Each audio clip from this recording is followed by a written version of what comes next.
Hi, welcome to Tales Beyond the Grave. Welcome back to another video, and I'm back here down in Salford, and I'm at Weaste Cemetery, and I'm here to tell you it's always a fascinating cemetery to come and visit, Weaste Cemetery, but I'm going to tell you some of the things you might not know about Weaste Cemetery, along with a couple of ghost stories and apparitions what I've been seeing here.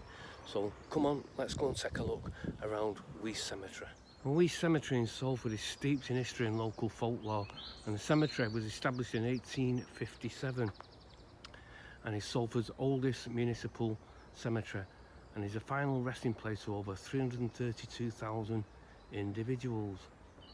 And the cemetery was built as Salford's churchyards were getting too full, and amongst the graves here in Weaste Cemetery we have Charles Harley, the founder of the Harley Orchestra, Eddie Coleman, the Manchester United Busby Babe who was killed in a Munich air crash of 1958, Mark Addy, who was a local hero who helped save over 50 people from the polluted River Irwell.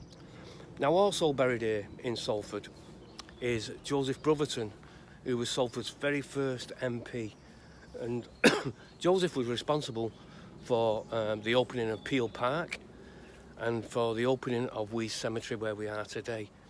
And also he was a keen vegetarian, and one of the first vegetarians to be known really, and his wife was one of the first people to prepare and write a cookbook for vegetarians.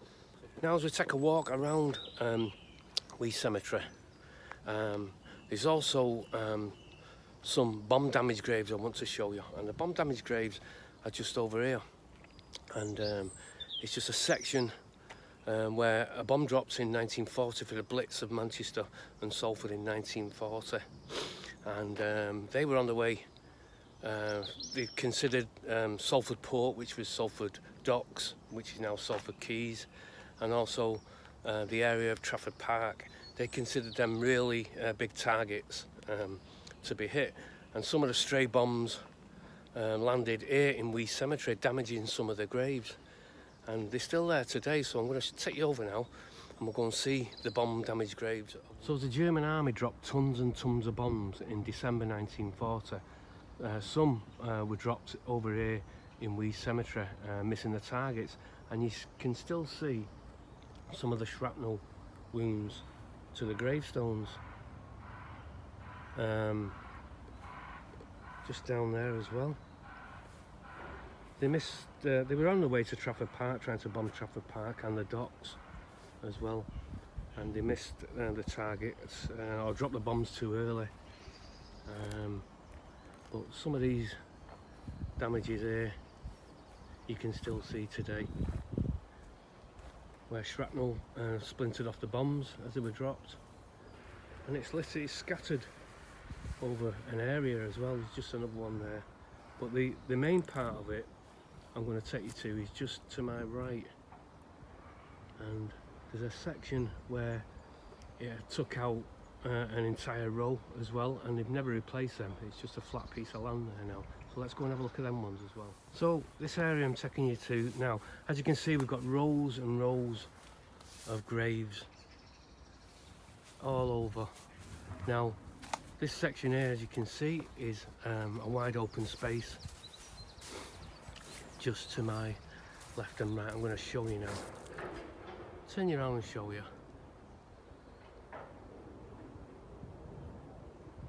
Now this is the area where some of the bombs dropped, and they took out an entire section of the graveyard, and they never replaced the stones. They're probably a couple of 100-year-old, so they weren't replaced, but this shows where the bombs actually fell, and most of the graves here are covered by shrapnel wounds. We'll take you over and see them as well, but this is where one of the major bombs fell. Now the impact where this bomb would have fell, where I'm stood, you can imagine the size of these bombs that were dropping. They wanted to do damage to Trafford Park and Salford Port or Salford Docks, and behind me is some of the most graves, if ever you come here, you can see where all the pieces of shrapnel from the bombs exploded into this area just around me where I'm stood. Let's go and take a closer look at the damage to the graves.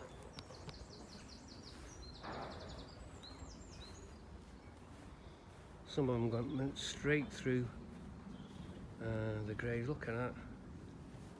Went straight through at some point. That's probably the exit wound of where it went through, really. And look at that. Big circle where a piece of shrapnel disintegrated the grave and went right through. Another one just behind me. They look like bullet wounds, don't they? Bullet holes. But they're not, they're just these pieces of where the shrapnel have come off during the impact. Just over here as well. Some more.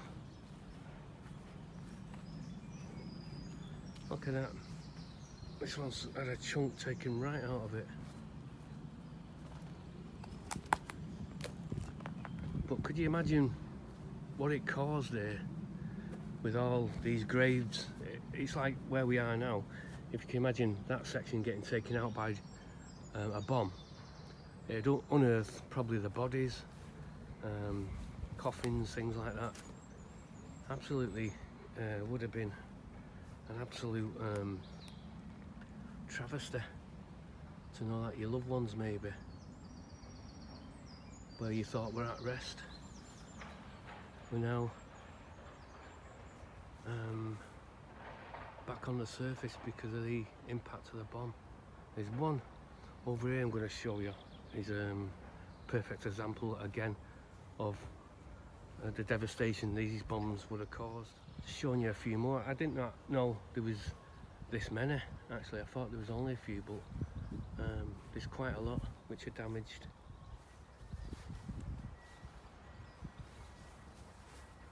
That one took a hit. But yeah, this whole area here would have been row on row of graves, as you can see, like them there, the Victorian graves. All this section here would have been taken completely out. Hard to imagine, isn't it? I'm just wondering why the stones weren't replaced. It would have probably cost them too much money to replace every stone which have been damaged. But I'm going to take to this one here. This one was the first one I ever saw when I come looking for them years and years ago. This one always draws me to it, and it's Robert Swain's grave. He's not a famous person, it's just he's famous for his grave, really, for the impact of that. Look at that again, straight through.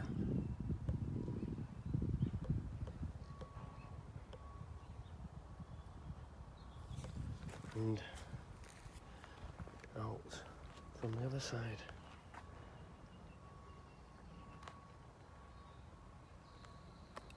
So yeah, they either dropped the bombs too early, or they were under attack by the ACAT guns, which were based around here, ready for the German invasion by air. And they knew Trafford Park and Salford Docks would have been a major target. But if ever you come, please try and find some, or comment and let me know if you can find any more, because the more you walk about here, the more you seem to find.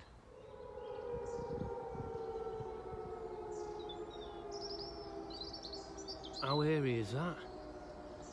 Just talking about the bomb graves, and we hear a klaxon air raid siren going off. So it's an absolutely fantastic day today, gorgeous. Not a lot of wind as well, which I like, because you get interference when you're filming with the wind. But I'm going to tell you some stories now, some ghost stories attached to Weaste Cemetery, and it's always got an eerie feel to it. No matter what time of the year you come, you always feel a bit eerie in places. It's just the rows and rows of the black Victorian graves, all the same shape. Just down near the old part of the cemetery is where some of the ghosts connected to Weaste Cemetery are. I'm going to take you down there and I'll tell you some of the stories. Now, as you walk around Weaste Cemetery, it has an eerie vibe to it, I must admit. It always does. It always did when I've been here, and it always does when I revisit. And it's in folklore, in Salford folklore. Ghosts and apparitions have been seen and spotted within the cemetery. Now, sometimes, even on a day like this, you can get dark spots in the cemetery. It's nice and bright now, but sometimes it'll go dark in various places, and also you get cold spots here, especially towards the end of the cemetery where the older gravestones are. So we're just at the back now of the old section of the cemetery, and this is where things get really eerie around here. Locals describe cold spots and suddenly going dark even during the day, and it certainly is. It is known by locals for having ghosts and apparitions, and they've been sighted quite a lot.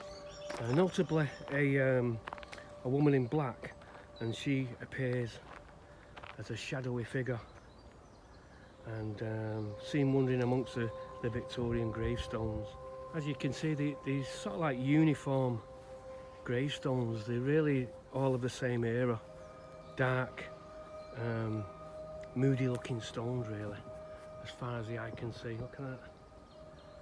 And there's also been a Victorian gentleman has been seen as well, walking through the cemetery in period dress, Victorian period dress.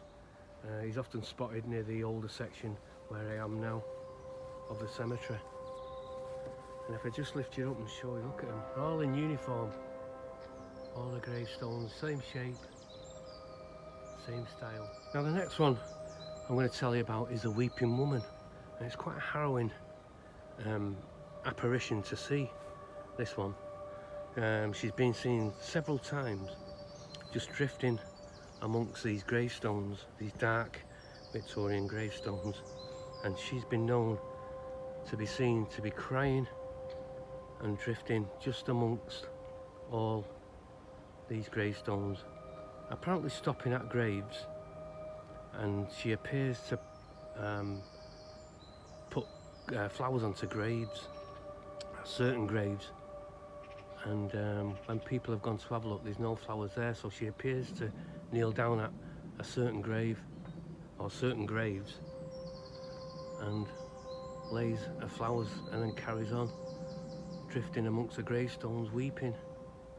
That would be a strange one to see. There's numerous stories from Weaste Cemetery, and also there's various ghost figures connected as well, and they're unidentified figures. People can't make out any features, whether they're male or female. They're just sort of like shadowy figures amongst these gravestones, and some have been seen to be float by, and some have seemed to walk, and they seem to appear around where the high headstones are.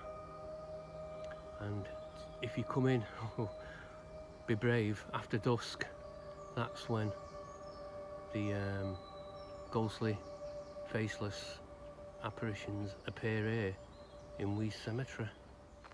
So we've come to the end of our tour of Weaste Cemetery. I've took you around this fantastic cemetery.